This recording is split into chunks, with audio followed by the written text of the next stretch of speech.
নমস্কাৰ মৰমৰ ষ্টুডেণ্টছ সকলোকে স্বাগতম জনাইছো আসাম ষ্টাডি ইনফো ইউটিউব চেনেলটোলৈ তো মৰমৰ ষ্টুডেণ্টছ আজি লৈ আহিছো ক্লাছ 11 অৰ্থাৎ এইচএছ ফাৰ্ষ্ট ইয়াৰৰ সাহিত্য সুৰক অসমীয়া কিতাপখনৰ ধনবৰ আৰু ৰতনী পাঠটোৰ সকলোখিনি কোৱেশ্চন এনসাৰ ঠিক আছে আৰু ভিতৰৰ কোৱেশ্চন সকলোখিনি আলোচনা কৰিম এটো ভিডিঅ'ৰ মাধ্যমেৰে তোমালোকৰ আজি ধনবৰ আৰু ৰতনী পাঠটো সম্পূৰ্ণ ক্লিয়াৰ হৈ যাব এটো লিখিছিলে লক্ষ্মীনাথ বেজবৰুৱা ডাঙৰীয়াই তোমালোকক এটা প্ৰথমতে কাম দিম তোমালোকে কবি পৰিচয়টো ভালদৰে নিজৰ কিতাপত পঢ়ি লবা ভালদৰে ঠিক আছে তাৰ পাছত তোমালোকে কবিতাটো ভালদৰে এবাৰ পঢ়িবা তেতিয়া তোমালোকে বুজি পাবলৈ বেছি সুবিধা হয় আৰু কঠিন শব্দৰ অৰ্থখিনি বুজি লবা মানে তোমালোকৰ এই পাঠটো যিমানখিনি কঠিন শব্দ আছে সকলোখিনি তোমালোকে পাই যাবা এইখিনিতে ঠিক আছে তো নতুনকৈ চেনেলটো সাবস্ক্ৰাইব কৰি ভিডিঅটো এটা লাইক কৰি দিবা এনেকুৱা ধৰণৰ ইম্পৰ্টেন্ট ভিডিঅসমূহ তোমালোকৰ কাৰণে বনাই থাকো তো তোমালোকে চেনেলটো সাবস্ক্ৰাইব কৰি দিবা ঠিক আছে আৰু আমাৰ হোৱাটছআপ চেনেলত জয়েন হ'বা ডেসক্ৰিপচনতে লিংক আছে তাত আমি ইম্পৰ্টেন্ট কোৱেশ্চন এনসাৰ লগতে কিবা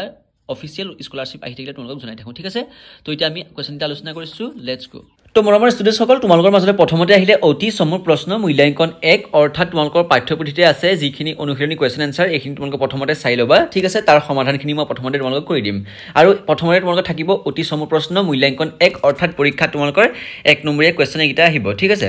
তো প্ৰথমটো কোৱেশ্চন তোমালোকে ভালদৰে নিজৰ বহিখন উলিয়াই লিখি লবা লক্ষ্মীনাথ বেজবৰুৱাৰ কবিতা পুথি এখনৰ নাম লিখা এই যেটো কোৱেশ্চনটো অত্যন্ত গুৰুত্বপূৰ্ণ পৰীক্ষা তোমালোকৰ আহি থাকে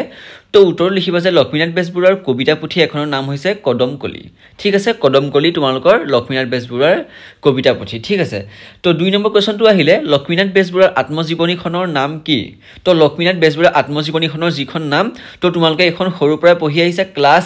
9 10ত এনেকা পাই গৈছা ঠিক আছে উত্তৰটো হৈছে লক্ষ্মীনাথ বেজবৰুৱাৰ আত্মজীৱনীখনৰ নাম হৈছে মোৰ জীৱন সোৱৰণ ঠিক আছে একেবাৰে সহজ কোৱেশ্চন এইখিনি 3 নম্বৰ কোৱেশ্চনটো আহিলে অসমীয়া সাহিত্যত চুটি গল্পৰ জনক বুলি কাক কোৱা হয় তো অসমীয়া সাহিত্য চুটি গল্পৰ জনক বুলি লক্ষ্মীনাথ বেজবৰুৱা কোৱা হয় ঠিক আছে সিম্পল কোৱেশ্চনৰ সিম্পল উত্তৰ মই তোমালোকক ডাইৰেক্ট কৈ দিছো উত্তৰকিটা আৰু তোমালোকে ধুনিয়াকৈ লিখি লবা যদি থাকি যায় তোমালোকে ভিডিঅটো ৰখাই লবা নহলে ভিডিঅটো ডাউনলোড কৰি লিখি লবা তোমালোকৰ সুবিধাৰ্থে ঠিক আছে 4 নম্বৰ কোৱেশ্চনটো আহিলে লক্ষ্মীনাথ বেজবৰুৱাই ৰচনা কৰা চুটি গল্পৰ পুথি এখনৰ নাম লিখা তো লক্ষ্মীনাথ বেজবৰুৱাই ৰচনা কৰা চুটি গল্পৰ পুথি এখনৰ নাম হৈছে নাম সুৰভি উত্তৰটো কি হ'ব নাম সুৰভিটো হৈছে লক্ষ্মীনাথ বেজবৰুৱাই ৰচনা কৰা চুটি গল্প তাৰ পাছত আহিলে 5 নম্বৰ কোৱেশ্চনটো বাহি আলোচনীখন কোনে সম্পাদনা কৰিছিলে তো বাহি আলোচনীখন সম্পাদনা কৰিছিলে লক্ষ্মীনাথ বেজবৰুৱা দেৱে ঠিক আছে তো মৰমৰ ষ্টুডেণ্টছ সকল তোমালোকৰ এই 1 নম্বৰীয়া যিকিটা কোৱেশ্চন এই কোৱেশ্চনটা তোমালোকে চাবলৈ হলে যিটো কবি পৰিচয়টো তোমালোকে পঢ়িলেই এইখিনি কোৱেশ্চনৰ এনসাৰখিনি পাই যাবা মই উত্তৰখিনি তোমাক কৈ দিলো তথাপিও তোমালোকে আৰু যদি অত্যাধিক চাবলৈ বিচাৰিছে তেনেহলে তোমালোকে পাই যাবা কবি পৰিচয়ত আৰু মই তোমালোকক ভিডিঅ'ৰ লাষ্টত অতিৰিক্ত প্ৰশ্ন দি মানে সেইখিনি হৈছে পাঠটোৰ পৰা ভিতৰৰ পৰা উলিয়াই না কোৱেশ্চন যিখিনি তোমালোকৰ কিতাপত নাথাকে ঠিক আছে পাছতে আহিলে চমুৰ প্ৰশ্ন মূল্যাঙ্কন 2 পৰা 3 নম্বৰ ঠিক আছে 2 পৰা 3 নম্বৰ ভিতৰত পৰীক্ষাত আহিব এইখিনি কোৱেশ্চনৰ উত্তৰখিনি তোমালোকে চাই লবা 1 নম্বৰ কোৱেশ্চনটো আহিলে মালিতা কি ইংৰাজীত ইয়াক কি বুলি কোৱা হয় তো দুটা কোৱেশ্চন ইয়াত এটাচ কৰি দিয়া হৈছে মালিতা কি আৰু ইংৰাজীত ইয়াক কি বুলি কোৱা হয় তো তোমালোকে এটো কোৱেশ্চন আহিলে তোমালোকে লিখিবা যে উত্তৰটো তোমালোকে ভালদৰে নিজৰ বহিখন উলিয়াই লিখি লোৱা মালিতা হৈছে আখ্যানমূলক গীত আৰু ইংৰাজীক ইয়াক বেলাত বুলি কোৱা হয় তো মৰমৰ ষ্টুডেণ্টছ সকল তোমালোকে এটা কাম কৰা তোমালোকে প্ৰথমতে বাহিৰা বহিত কোৱেশ্চন এনসাৰখিনি লিখি লোৱা মই যেহেতু অলপ স্পিড ক'ব পাৰো কিছুমানে লিখি যাব নোৱাৰিব পাৰে মোৰ কথাখিনি তোমালোকে ভিডিঅ ৰখাই লৈ লিখি ল'বা আৰু যদি কিবা স্পেলিংও ভুল হৈছে তেতিয়া তোমালোকে যেতিয়া ভিডিঅ বহি লিখিবা তেতিয়া তোমালোকৰ শুদ্ধ কৰি ল'ব পাৰিবা ঠিক আছে আৰু তোমালোকৰ স্কুলত হোমৱৰ্ক নিদিয়াৰ আগতে তোমালোকে গোটেইখিনি কোৱেশ্চন এনসাৰ ক্লিয়াৰ কৰি থব পাৰিবা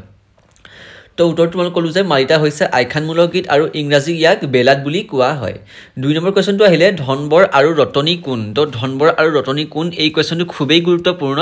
তো উত্তৰো লিখিবা যে ধনবৰ আৰু ৰতনী এহাল প্ৰেমিকা ধনবৰৰ ঘৰ দিখমুখত আৰু ৰতনীৰ ঘৰ ক'ত ধনশিৰি মুখত ঠিক আছে তোমালোকে যদি পাঠটো এবাৰ পঢ়িছা তেনেহলে তোমালোকে এই কথাখিনি বুজিবলৈ বেছি সহজ হ'ব 3 নম্বৰ কোৱেশ্চনটো আহিলে বুপাই মোৰ লুইতৈ সামৰি লোৱা মুখ বুলি কোনে কিয় কৈছে তো বুপাই মোৰ লুইতৈ সামৰি লোৱা মুখ বুলি কোনে কিয় কৈছে বুলি কোৱেশ্চনটো যদি তোমালোকৰ আহে তেতিয়া তোমালোকে লিখিবা যে উক্ত কথাষাৰ বক্তা হৈছে কি ধনবৰ তো ধনবৰে কৈছিলে যে বুপা মোৰ লুইতৈ সামৰি লোৱা মুখ এইটো কোনে কৈছিলে ধনবৰে কৈছিলে তেওঁৰ প্ৰেমিকা ৰতনীৰ বিৰহ সহিব নোৱাৰি জিয়াই থাকিবলৈ অনিচ্ছা প্ৰকাশ কৰি ব্ৰহ্মপুত্ৰৰ পাৰত বিলাপ কৰিছিলে তো তোমালোকে কথাটো বুজি পালে যে তেওঁৰ প্ৰেমিকা যি আছিল ৰতনী তো ৰতনীৰ বিৰহটো তেওঁ সহিব নোৱাৰি ব্ৰহ্মপুত্ৰৰ কিনাৰত তেওঁ বহি লৈ কৈছিলে যে বুপাই মোৰ লুইতৈ সামৰি লোৱা মুখ বুলি কোনে কৈছিলে ধনবৰে কৈছিলে ঠিক আছে একেবাৰে সিম্পল কোৱেশ্চন তো তোমালোকে পৰীক্ষাত আহিলে পাৰিবা 4 নম্বৰ কোৱেশ্চনটো আহিলে যে ৰতনীক তুলিলে মাকে বাপেকে ধনাইৰ শাল সতৰু কৰি ৰতনী কিয় ধনাইৰ শাল সতৰু বুলি কোৱা হৈছে এই বাক্যশাৰী এতিয়া আমি ব্যাখ্যা কৰিম ঠিক আছে উত্তৰটো হৈছে ধনবৰ আৰু ৰতনীৰ মাজত থকা গভীৰ প্ৰেমৰ কথা গম পাই ৰতনীৰ মাক বাপেকে ধনবৰৰ পৰা ৰতনীক আঁতৰাই লৈ গৈছিল তো তোমালোকে যদি পাঠটো পঢ়িছা তেতিয়া তোমালোকে বুজি পাবা যে ধনবৰ আৰু ৰতনীৰ তেওঁলোকৰ প্ৰেমটো সফল হ'ব নোৱাৰিছিলে তেওঁলোকক মাক বাপেকে আঁতৰাই লৈ গৈছিলে সেই বেজাৰতে ধনবৰ ভাগি পৰিছিল আৰু ব্ৰহ্মপুত্ৰৰ বুকুত নিজকে দান দিছিলে সেইবাবে ৰতনীক ধনবৰৰ কালখতৰু বুলি কোৱা হৈছে ঠিক আছে তো তেওঁ ধনবৰে ৰতনীক নোপোৱাৰ কাৰণে তেওঁ নিজকে ব্ৰহ্মপুত্ৰৰ বুকুত দান দি দিছিল আৰু সেইবাবে ৰতনীক ধনবৰে কি বুলি কৈছিলে কালখতৰু বুলি কৈছিলে তো ধনবৰে যিহেতু ৰতনীক নাপালে সেইকাৰণে তেওঁ ৰতনীক কালখতৰু বুলি কৈছে তোমালোকে এই বাক্যশাৰী ভালদৰে পঢ়িলে তোমালোকে ভালদৰে বুজি পাবা কথাটো ঠিক আছে পাছৰ কোৱেশ্চনটো আহিলে 5 নম্বৰ কোৱেশ্চনটো তোমালোকে চাবা 5 নম্বৰ কোৱেশ্চনটো কৈছে যে পাৰতে কান্দিছে ধনবৰ দুখীয়া ধনবৰে কিয় কান্দিছে তো পাৰতে কান্দিছে ধনবৰ দুখীয়া এইটো বাক্যশাৰী তোমালোকৰ কিতাপখনতে আছে তো ধনবৰে কিয় কান্দিছে বুলি ইয়াত 5 নম্বৰ কোৱেশ্চনটো কোৱা হৈছে উত্তৰটো চাবা এবাৰ মাক বাপেকৰ সৈতে ধনশিৰিমুখৰ ৰতনী কিছুদিন ধনবৰহঁতৰ ঘৰত আছিলগৈ সেই সময়তে দুয়োৰে মাজত প্ৰেমৰ উন্মেষ ঘটে তেওঁলোকৰ প্ৰেমৰ কথা গম পাই ৰতনীক মাক বাপেকে লৈ গ'ল ইফালে ৰতনীৰ বিৰহ ধনবৰৰ ভাগি পৰিছিলে মানে তোমালোকক অলৰেডি মই ক'লোৱে ৰতনীয়ে যিহেতু তেওঁক এৰি থৈ গৈছিলে সেইকাৰণে ৰতনীৰ বিৰহত ধনবৰ ভাগি পৰিছিলে টোটেলি ঠিক আছে ব্যৰ্থ প্ৰেমৰ বুজা সহিব নোৱাৰি ধনবৰে ব্ৰহ্মপুত্ৰৰ পাৰত কান্দিবলৈ আৰম্ভ কৰিছিলে বা ধৰিলে তো পাৰতে কান্দিছে ধনবৰ দুখীয়া এই বাক্যশাৰী তোমালোকে দেখিলেই কথাখিনি তোমালোকে বুজাই লিখিব পাৰিবা একেবাৰে সহজ হৈ যাব ঠিক আছে পাছৰ কোৱেশ্চনটো আহিলে দীঘল প্ৰশ্ন মূল্যাংকন 4 পৰা 5 নম্বৰ পৰীক্ষাত 4 পৰা 5 নম্বৰ এইখিনি আহিব তো 1 নম্বৰ কোৱেশ্চনটো আহিলে ধনবৰ আৰু ৰতনী কবিতাটোৰ কাহিনী ভাগ সংক্ষেপে বৰ্ণনা কৰা তো ধনবৰ আৰু ৰতনী পাঠটো গোটেই সাৰাংশটো এই বাক্যশাৰীত আছে তো তোমালোকে চাবা লক্ষ্মীনাথ বেজবৰুৱাৰ ধনবৰ আৰু ৰতনী কবিতাটো এটা মালিতা এই মালিতাত ধনবৰ আৰু ৰতনী নামৰ প্ৰেমিক প্ৰেমিকাহালৰ অবিচল প্ৰেমৰ কাৰুণ্য সাংগীতিক ভাষাত প্ৰকাশ হৈছে ধনবৰৰ ঘৰ দিখৌমুখত আৰু ৰতনীৰ ঘৰ আছিলে ধনশিৰিমুখত মাক বাপেকৰ সৈতে ৰতনী আহি কিছুদিন ধনবৰহঁতৰ ঘৰত আছিল সেই সময়তে দুয়োৰে মাজত প্ৰেমৰ উন্মেষ ঘটে ধনবৰে ৰতনীক নিজৰ হৃদয়ত নিগাজিকৈ ঠাই দিলে এদিন মাক বাপেকৰ সৈতে ৰতনী নিজ ঘৰলৈ উভতি গ'ল ৰতনীৰ অনুপস্থিতিত ধনবৰে ব্ৰহ্মপুত্ৰৰ পাৰত বহি কান্দি কান্দি বিলাপ কৰিবলৈ আৰম্ভ কৰিলে ৰতনী যোৱাৰ পিছত ধনবৰৰ বুকু উদং হৈ পৰিল ৰতনীৰ অবিহনে তেওঁ জীয়াই থাকিবলৈ অপাৰগ হ'ল সেইবাবে ধনবৰ লুইতৰ বুকুতে জাহ গ'ল আৰু ধনবৰৰ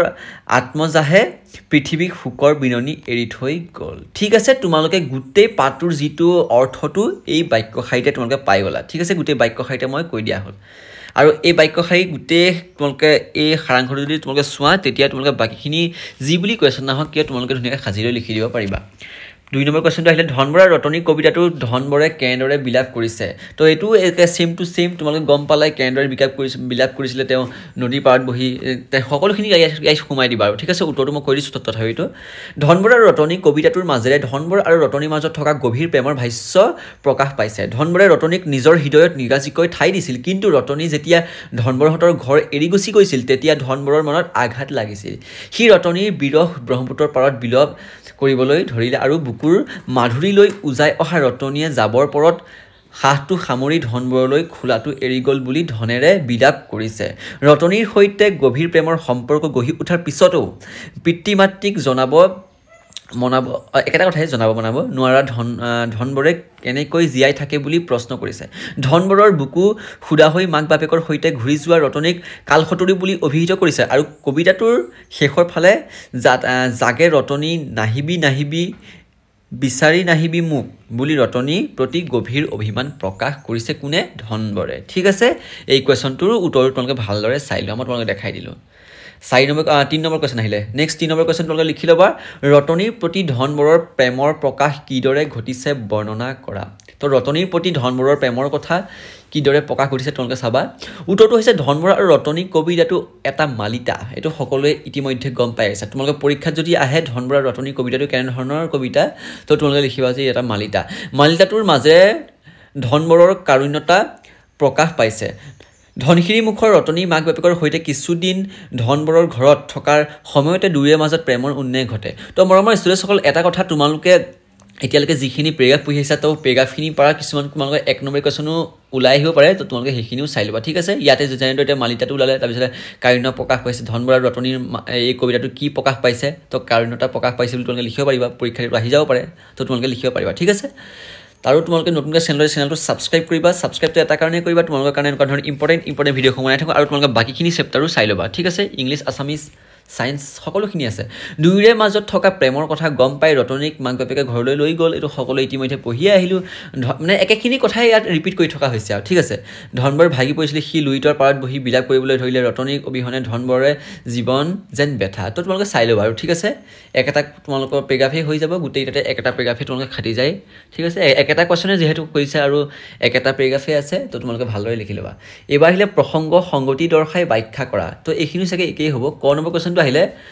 গঙাতে উৰিল ঐ গঙাৰে চিলনি বালিতে উৰিলৈ ঘোৰা সেন্দুৰী টিঙতে বহি উটি গ'লে ৰতনী ধনাইৰী পৰা তো তোমালোকে এই ক নম্বৰ যিটো বাক্যশাৰী দেখিলা এই বাক্যশাৰী আমি প্ৰসংগ সংগতি দৰ্শাই ব্যাখ্যা কৰিব লাগিব ঠিক আছে তো তোমালোকে প্ৰসংগ বুলি দি এনেকৈ নিদিলেও হ'ব এনেকৈ ডাইৰেক্ট তোমালোকে প্ৰসংগ সংগতি ডাইৰেক্ট লিখি দিলে হ'ল উক্ত কবিতা ফাঁকি আমাৰ পাঠ্যপুথি সাহিত্য সৌৰভৰ অন্তৰ্গত ধনবৰ আৰু ৰতনী নামৰ কবিতাটোৰ পৰা তুলি অনা হৈছে ঠিক আছে তো ইয়াত কি কথা কোৱা হৈছে তোমালোকে ইয়াত চাবা সেইটো সংগতি লিখিব লাগিব ৰতনীৰ প্ৰতি ধনবৰৰ মনত উন্মেষ হোৱা গভীৰ প্ৰেমৰ ছবি কবিতা ফাঁকিৰ মাজেৰে প্ৰকাশিত হৈছে এবাৰ আমি কি বুলি কয় ব্যাখ্যাটো চাম ঠিক আছে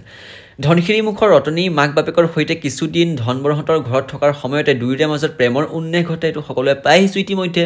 দুয়োৰে মাজত থকা প্ৰেমৰ কথা গম পাই ৰতনীক মাক বাপেকে ঘৰলৈ লৈ গ'ল ধনবৰ ভাগি পৰিল আৰু সি লুইতৰ পাৰত বহি বিলাপ কৰিবলৈ ধৰিলে ৰতনীৰ অবিহনে ধনবৰৰ জীৱন যেন বেথা মনৰ বেজাৰত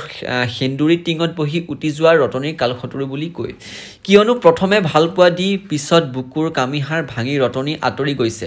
যাৰ বাবে ধনবৰৰ জীয়াই থকাৰ হেঁপাহ নোহোৱা হৈছে লুইতৰ পাৰত বিননি জুৰি অৱশেষত ৰতনী বেজাৰতে ধনবৰ লুইতৰ বুকুত জাহ গৈছে ধনবৰৰ বিলাপত ৰতনীৰ প্ৰতি গভীৰ প্ৰেম প্ৰকাশ পাইছে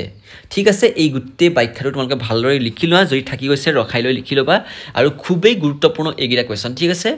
তো তোমালোকে আজি এইটো ভিডিঅ' মাধ্যমেৰে গোটেই পাঠটো ক্লিয়াৰ হৈ যাব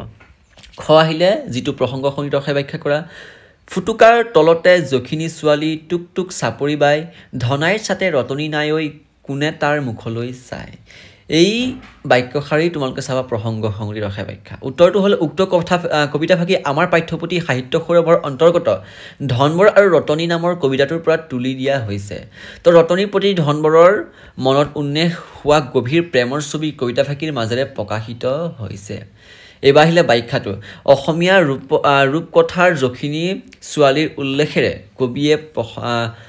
পংক্তিটোত